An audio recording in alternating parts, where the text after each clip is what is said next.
moral framework and certain rights. So if a person wants to be a drag queen and do whatever they want, yeah, I don't really care. Here's the problem. We tolerated it to the point where they started engaging in overt sex acts in public. Yep. So that's just true.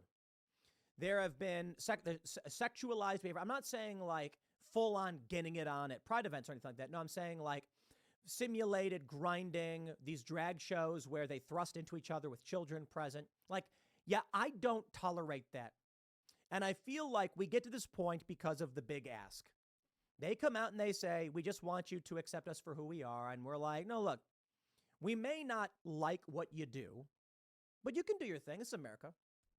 Now they're at the point where they've pushed the boundaries so far. They're marketing it to kids. They're putting on weird sex show displays. And it's like, okay, all right. No, you've gone too far on this one. Okay. I am not going to just sit back and say we tolerate this. At this point, my attitude is simply this. North Face, I'm never buying your product again, not just because your marketing is off-putting to me, but because I actually think companies should see customers leave when they engage in this behavior, because we're going to push back on y'all have crossed the line. Y'all crossing the line. And we say, no, go back. Look, me, traditional liberal. You want to get married, you have kids, do all that stuff. Really don't care. I think it's better that a kid has two dads or two moms as opposed to being like in a single parent household or not having parents at all. Many Christians and conservatives disagree. But I'll tell you where I'm at right now. I'm not about to get behind these campaigns because I know what it's pushing. I know what it's leading to. So if we come out, we say, stop grooming kids, and then they lie and say they're not doing it, well, that's not effective. So you know what? I'll give you an analogy. I talked about it the other day. You ever play the game Overwatch? Let me explain. This is a video game for those that aren't familiar. I think a lot of you probably are, where there's different game modes, but it's mostly a team-based first-person shooter game. Your team has 5 people, their team has 5 people, and then you try to like either take control of a point, like capture. There's also like capture the flag kind of games. So let's say you're playing on a battlefield, and there's control point A and control point B, and your team is trying to take control point A. Both teams clash in the middle. And they're fighting each other nonstop. And because they're fighting in the middle, no one is taking the point. This is one of the most frustrating things when I'm playing Overwatch. Here's what I do. I take the character D.Va. Okay, she has jet thrusters. I fly over the enemy team, land on the point, and then just defend it myself. It's really annoying when the team you're on doesn't know how to rush the point, but you're better off fighting there in the video game than in the middle of the battlefield. This forces the enemy team to retreat to the point, and that pulls your entire team forward. You see my point? Here's what I'm saying. If we keep the culture war on this front of don't cross the line with kids, and they keep doing it, we're not gaining ground. You know, you do. You rush past and you say, no, North Face, we will not support your weird pride event thing. Sorry. That's where I draw the line. Say, now we're going to boycott you and Target and Bud Light, because you want to do this. And you know what that will do? It will force them to retreat back to this argument, and we will push right past the weird grooming kids stuff. That will just get wiped out. No more of that. No more weird kid stuff.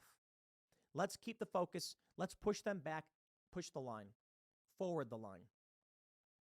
So let me just explain, I suppose, simply. I really don't care if an adult man wants to dress up like a woman and prance around and do whatever they want. I care that they have normalized it in the major in corporations, in stores, and they're pushing it in front of children and doing and this is overtly sexualized behavior. It's inappropriate. This drag queen stuff, it's inappropriate. They're claiming that it's just costumes and all that. Nah, look, it's opening the door to all of this weird stuff because it is inherently sexualized. If a dude walks down the street and talks about his stamp collection, not sexualized. If a dude walks down the street dressed like a woman with big fake boobs, that is sexualizing behavior. One thing, if a guy dresses up like a T-Rex, not sexualized. Drag queen, sexualized. You see the difference? The left tries to make the argument, it's not. It is. For the longest time, many traditional liberals like myself said, you know what, adults can do what adults want to do, right?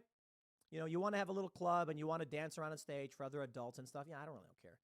In fact, I'm very libertarian. You want to do drugs? Yeah, I don't care. I think we're better off having treatment clinics as opposed to prisons for the drug problem. And if we legalize a lot of drugs, but they could only be done in certain, like, imagine this. This is my view on drugs.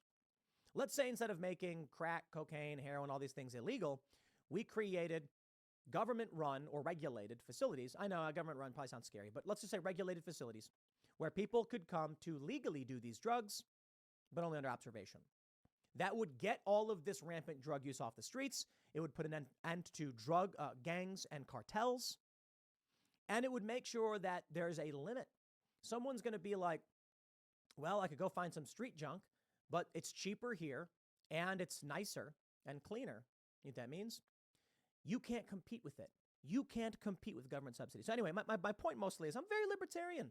If adults want to go do this stuff, but when you start putting it in ads for children's clothing, when you start making books about it and sending it to kids, I'm like, y'all are crossing the line now. And they don't care they're crossing the line. They lie, cheat, and steal and accuse us of being wrong because we're saying leave kids alone. And I say, you know what? Fine. We forward the line. Now you want to run these programs, I'm boycotting you outright. We won't service or patronize any business that wants to do even this. And it looks like that's what is happening. The Daily Wire pointing it out. A bunch of people now upset over something that they were doing a year ago. Because I think many people have finally said, I have had enough. Enough. I don't care, drag queen dude, that you do that. Live and let live. You're an adult, go live. Two dads want to have a kid. I got no issue with that. Better than the kid being homeless or even with a single parent.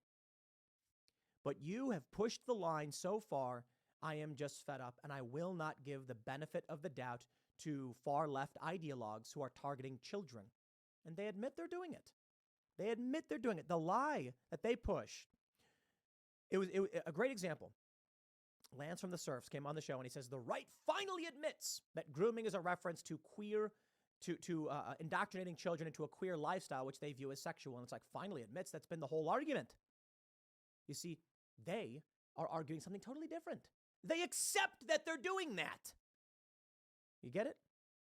That's literally what they're doing. So I say no. I say not anymore. I'll leave it there.